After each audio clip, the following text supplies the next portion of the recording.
Hello, Assalamualaikum warahmatullahi wabarakatuh. Hello guys, welcome back again with me, Mr. Sis here. And of course, in this video, we are going to talk about structure, all about structure or all about grammar. Okay, everyone, di video hari ini kita akan bahas atau kita akan kenalan dengan elemen-elemen susunan dalam bahasa Inggris ya. Jadi apa saja sih susunan yang ada di dalam bahasa Inggris itu? Yuk kita kenalan. Nah, yang pertama yaitu ada si word. Nah, yang kedua ada saudaranya nih, si praise. Nah, yang berikutnya ada si pamannya, yaitu clause. Yang terakhir ada si kakeknya atau si mbahnya, yaitu sentence. Nah, pada video ini kita akan kenalan dengan mereka semua. Kita akan kenalan dengan word, clause, phrase, and sentence. Okay, everyone, let's check it out. Langsung saja guys ya, kita langsung bahas tentang poin yang pertama, yaitu kita kenalan dengan si word. Nah, word itu merupakan kumpulan huruf alfabet. Ingat ya, harus huruf alfabet. Di sini tidak boleh huruf hijaiyah, karena kalau huruf hijaiyah akan menjadi lafaz. Nah, ini harus kumpulan huruf alfabet. Nah, huruf alfabet ini dikumpulkan sedemikian rupa, tapi tidak boleh bebas. Yang jelas dasarnya harus memiliki arti dalam bahasa Inggris. Jadi kalau huruf itu dikumpulin ngasal tapi nggak punya arti dalam bahasa Inggris, maka nggak bisa disebut dengan word. Oke, Mister kasih contoh. Mister punya huruf C, O, dan K. Kalau dibaca jadinya co. Nah, kumpulan huruf ini dalam bahasa Inggris, coba cek saja di kamus, ini tidak memiliki makna.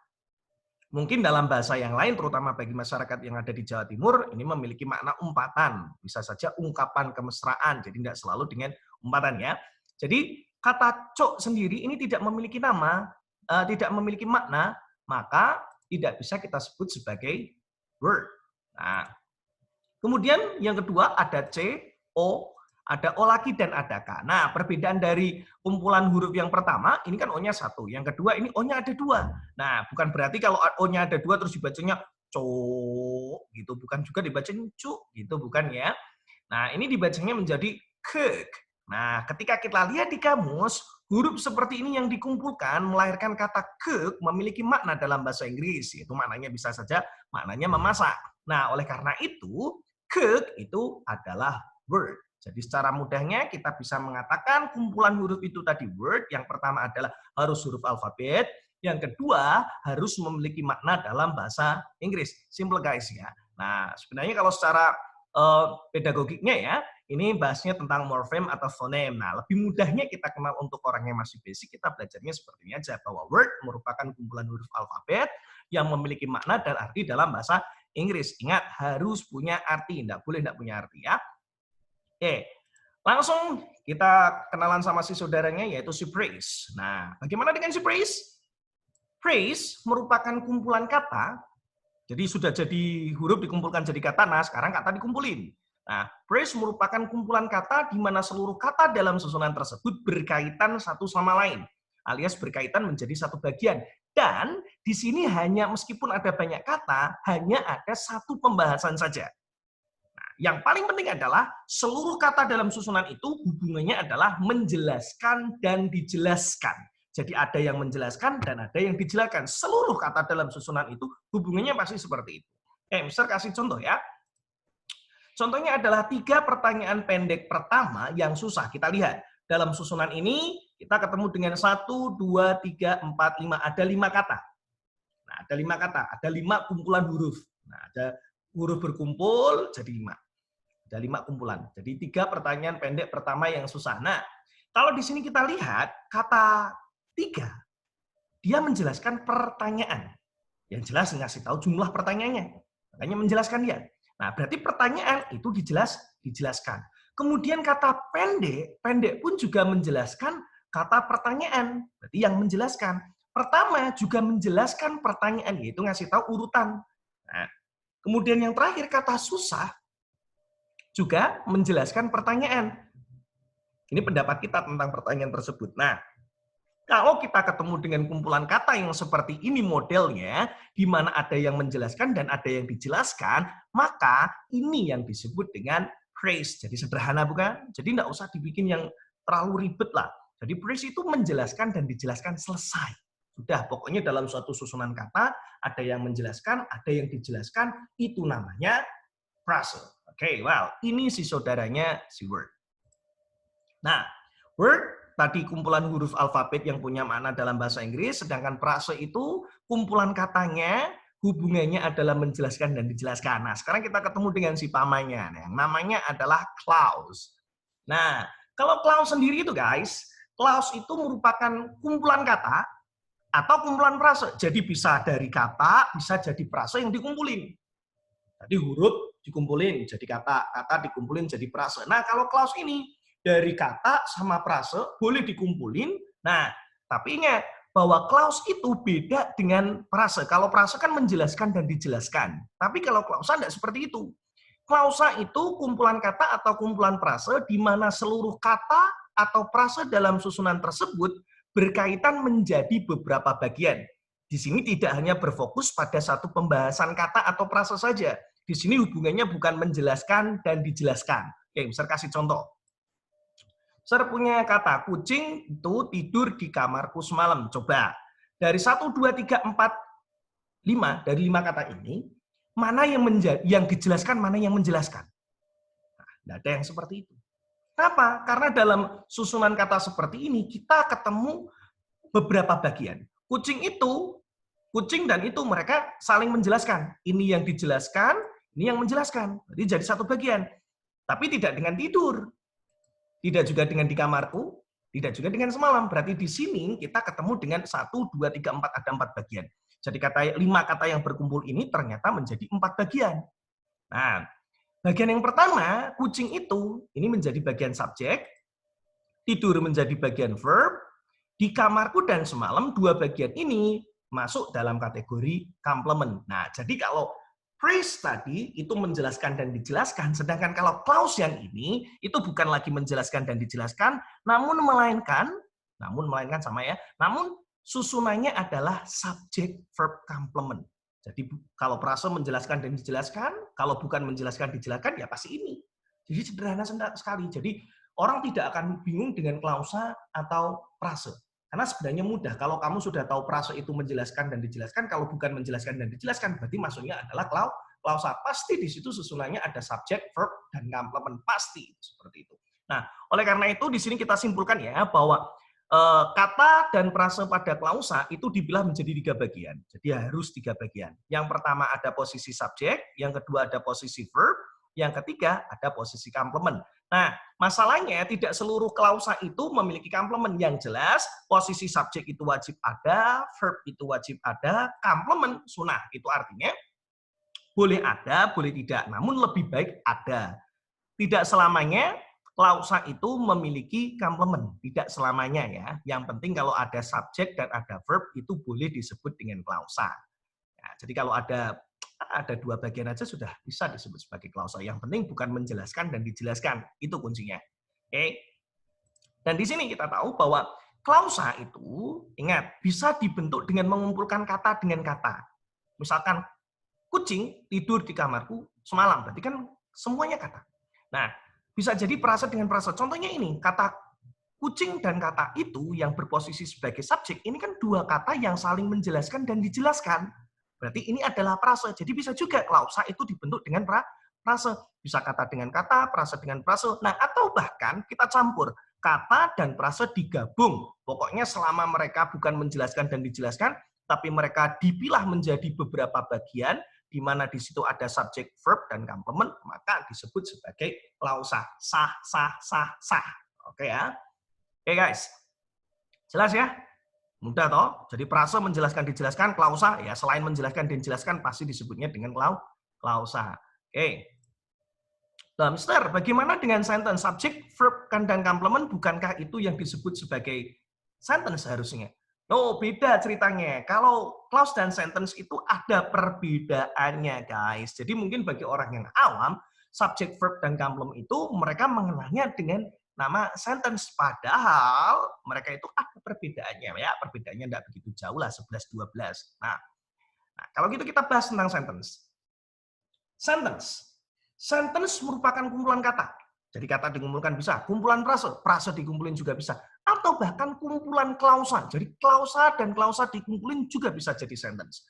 Di mana seluruhnya berkaitan menjadi beberapa bagian dan memiliki makna yang sempurna atau jelas. Jadi boleh kata, frase, dan klausa dikumpulkan jadi satu. Sama, ini bukan menjelaskan dan jelaskan, tapi ini juga subjek, verb, dan complement, guys. Jadi kata, frase, atau klausa tersebut dikelompokkan ke dalam posisi subjek, verb, dan complement. Loh, terus apa bedanya dengan klausa? Nah, perbedaannya sederhana segini. Di sini, kalau klausa, subjek, verb, complement-nya kita tidak peduli dengan maknanya. Mau maknanya jelas atau tidak, kita tidak begitu peduli. Selama dalam susunan itu kita berhasil menemukan subjek, verb, dan complement, pokoknya bukan menjelaskan dan dijelaskan, ketemu subjek, verb, dan complement, mau maknanya sempurna atau tidak, itu boleh disebut sebagai klausa. Nah, tapi kalau sentence itu ada syaratnya. Selain harus ada subjek, verb, dan complement, syarat keduanya adalah harus memiliki makna yang sempurna atau jelas, itu syaratnya. Jadi perbedaannya di situ. Nah, pokoknya sentence itu sangat mementingkan makna yang dihasilkan oleh subjek, verb, dan complement, atau klausanya itu harus penting maknanya. Jadi subjek, verb, dan complement bisa disebut sentence atau klausa itu bisa disebut sebagai sentence jika menghasilkan makna yang jelas atau sempurna. Kalau maknanya jelas atau sempurna, baru deh boleh klausa disebut sentence. Jadi kalau kita hanya berfokus kepada susunan selama ada subjek, verb, dan complement, itu disebutnya dengan klausa. Nah, sedangkan kalau sentence itu kita ada pertimbangan kedua, yaitu maknanya harus jelas atau harus sempurna. Sempurna. Oke. Mister kasih contoh di sini. Contohnya, nah, kucing itu tidur di kamarku semalam. Oke, ketutupan sama kamera muka Mister, nah, nggak salah ya, tapi bisa baca kan ya. Kucing itu tidur di kamarku semalam. Nah, kita tahu di sini kalau hubungan seluruh kata di sini bukan menjelaskan dan dijelaskan ya, karena kucing itu A, tidur, B, di kamarku, C, semalam, D, ada 4 bagian. Nah, bagian yang pertama, kucing itu berposisi sebagai subjek, tidur sebagai verb, di kamarku sebagai complement. Jenisnya adalah keterangan tempat, yang D-nya berfungsi sebagai complement keterangan waktu. Nah, kalau dari A sampai D ini dikumpulkan, ada subjek, ada verb, ada complement, maka melahirkan satu klausa. Jadi, Mister, ini berarti klausa? Iya, klausa. Mister, ini berarti juga sentence? Betul, ini juga bisa disebut dengan sentence. Kenapa demikian? Karena klausa ini dari A sampai D ketika digabungkan, klausanya memiliki arti yang jelas atau sempurna. Sehingga bisa disebut dengan sentence, alias lebih jelasnya ini namanya simple sentence. Jadi satu sentence yang terdiri dari satu subjek, verb, dan complement atau satu klausa. Berarti kalau secara mudahnya ini disebut sentence, di dalam sentence ada satu SVC alias satu subjek, satu verb, dan satu complement atau ada satu klausa. Gimana? Jelas bukan? Jelas toh? Oke, wow. Kita lanjut ke contoh yang kedua. Jadi pokoknya syaratnya disebut sentence harus memiliki makna yang jelas, guys ya. Contoh yang kedua. Jika wanita cantik itu menciumku nanti. Oke, ada kata nantinya. Ingat ya, ada kata nantinya di sini. Nah, Mister Indana. Jika wanita cantik itu menciumku nanti. Nah, di sini bukan menjelaskan dan dijelaskan lagi, jelas ya, bukan menjelaskan dan dijelaskan. Pasti kalau bukan menjelaskan dan dijelaskan, kita akan ketemu dengan subjek, verb, dan complement. Nah, masalahnya subjek, verb, complement itu tadi disebut klausa saja atau boleh disebut klausa dan boleh disebut sentence. Itu yang jadi pertanyaannya. Oke, jika bagian pertama, wanita cantik itu bagian kedua, mencium bagian ketiga, ku bagian keempat, nanti bagian yang kelima. Nah, ada 5 bagian. Nah, A, jika itu adalah conjunction atau yang disebut sebagai kata hubung. Yang B, itu merupakan subjek. Yang C adalah verb. Yang D, itu complement, benda sebagai objek. Nah, yang E ini merupakan complement yang disebut sebagai keterangan waktu, guys. Nah, sama kita ketemu lagi subjek, verb, dan complement. Otomatis, kalau ada subjek, verb, dan complement, itu berarti disebut dengan klausa. Jadi jika wanita cantik itu menciumku nanti, ini disebut dengan satu klausa. Nah, apakah ini disebut dengan sentence? Ya kita lihat, apakah maknanya jelas, sempurna, atau tidak. Tiba-tiba Kamu ketemu orang, terus kamu bilang, jika wanita cantik itu mencintaiku nanti, menciumku nanti. Nah, kamu kan dikira stres ya, tiba-tiba ngomong seperti itu. Tidak ada hujan, tidak ada angin, tiba-tiba menyebutkan seperti itu. Nah, berarti ini jenis susunan ini klausanya, klausa tidak memiliki arti yang jelas atau sempurna. Berarti ini bukan disebut sebagai sentence. Terus disebut apa? Disebut klausa. Dia tidak bisa disebut sebagai sentence, hanya disebut klausa. Terutama namanya adalah dependent clause. Jadi alias klausa yang tidak memiliki makna sempurna, tidak bisa disebut sentence, ketika berdiri sendiri itu sebutannya dependent clause. Di sini tidak boleh disebut sentence. Jadi tidak semua subject verb complement itu bisa disebut sebagai sentence. Disebutnya jelas kalau semua subject verb complement itu pasti bisa disebut sebagai clause, tapi tidak semua bisa disebut sebagai sentence. Karena tadi pertimbangan yang kedua, yaitu kesempurnaan makna. Kalau maknanya sempurna disebut dengan sentence, tapi kalau maknanya nggak sempurna seperti ini nggak bisa disebut sebagai sentence, tapi hanya boleh kita sebut menjadi clause. Oke. Jadi pokoknya kita harus sadar di sini bahwa sentence itu bisa kumpulan kata, kumpulan frase, kumpulan klausa. Ya, ada subjek, ada verb, ada complement. Yang pertimbangan keduanya adalah maknanya harus jelas atau sempurna. Oke, contoh terakhir dari Mister. Mister punya kayak gini.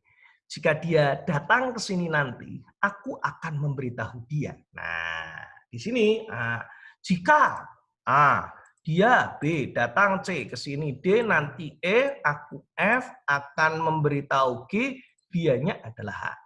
Nah, di sini ada 1 2 3 4 5 6 7 8. Ada 8 kata yang digabungkan menjadi satu ya. Ada 8 bagian, sorry bukan 8 kata, 8 bagian. Nah, kalau kita lihat di sini jelas ya hubungannya bukan menjelaskan dan dijelaskan ini. Pasti ada subject, verb, dan complement. Ya, kalau bukan menjelaskan dan dijelaskan, pasti akan ketemu dengan subject, verb, complement. Itu sudah pasti, karena cuma ada itu susunan. Jadi kalau bukan menjelaskan dan dijelaskan, pasti subject, verb, complement. Jadi mudah analisisnya. Nah, di sini, A, jika adalah conjunction, kemudian dia adalah subjek, datang adalah verb, kesini adalah complement berupa keterangan tempat, nanti adalah complement berupa keterangan waktu. Nah, di sini kita ketemu dengan subjek yang kedua, ada subjek baru lagi guys. Terus akan memberitahu ada verb lagi, dia ada complement lagi, namun complementnya di sini berupa kata benda yang berfungsi sebagai objek. Nah, kalau kita lihat dari A sampai E di sini, kalau digabungkan conjunction, subject, verb, complement akan melahirkan satu klausa. Nah, namun klausanya ini ketika misalkan kita potong, jika dia datang ke sini nanti itu doang tanpa F sama sampai H, tanpa aku akan memberitahu dia, klausa pertama ini tidak memiliki arti yang jelas tanpa klausa yang kedua. Oleh karena itu, yang pertama ini disebut sebagai dependent clause. Nah, dependent clause, kalau dalam bahasa Indonesia ini disebut sebagai anak kalimat atau klausa terikat. Sedangkan aku akan memberitahu dari FGH, ini kalau disatukan juga ada subjek, verb, ada complement lagi. Berarti di sini juga ada satu klausa lagi. Oleh karena itu, F dan H ini adalah satu klausa juga. Dan kalau ini berdiri sendiri, tanpa ada klausa yang depan, tanpa A sampai E ini diikutkan, misalkan ini cuma aku akan memberitahu dia, maka klausa itu bisa berdiri sendiri, bisa memiliki makna yang jelas tanpa klausa yang pertama. Maka ini dia disebut sebagai independent clause atau klausa yang merdeka atau yang disebutnya sebagai induk kalimat. Nah, jadi dalam susunan ini ada berapa klausa? Iya, betul, ada 2 klausa. Nah, jadi di sini ada 2 klausa. Nah, kalau kita gabungkan, nih, klausa pertama dan klausa kedua, itu menghasilkan sentence. Lebih tepatnya adalah kompleks sentence. Jadi kalau kita lihat di sini, seluruh kata yang ada dalam susunan ini disebut sebagai satu sentence. Bukan 2 sentence ya, tapi satu sentence. Satu sentence, namun terdiri dari 2 SVC alias terdiri dari 2 klausa. Gitu guys. Oke, jelas kan? Nah, jadi kalian sekarang jangan bingung lagi tentang perbedaan sentence dengan clause. Jadi ketika ketemu dengan subject verb complement, jangan semuanya disebut sebagai sentence ya. Kalian harus mempertimbangkan akan kesempurnaan maknanya. Kalau maknanya sempurna baru disebut dengan sentence, tapi kalau maknanya belum sempurna, itu berarti cukup disebut dengan clause.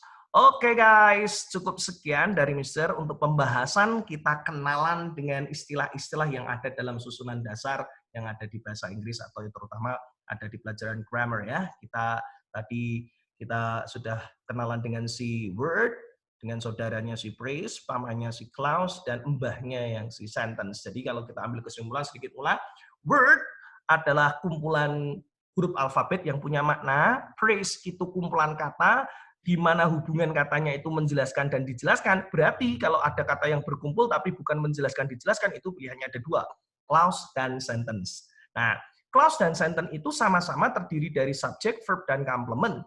Namun perbedaannya, clause itu tidak mementingkan makna atau kesempurnaan maknanya. Selama ada subject, verb, complement itu boleh disebut clause.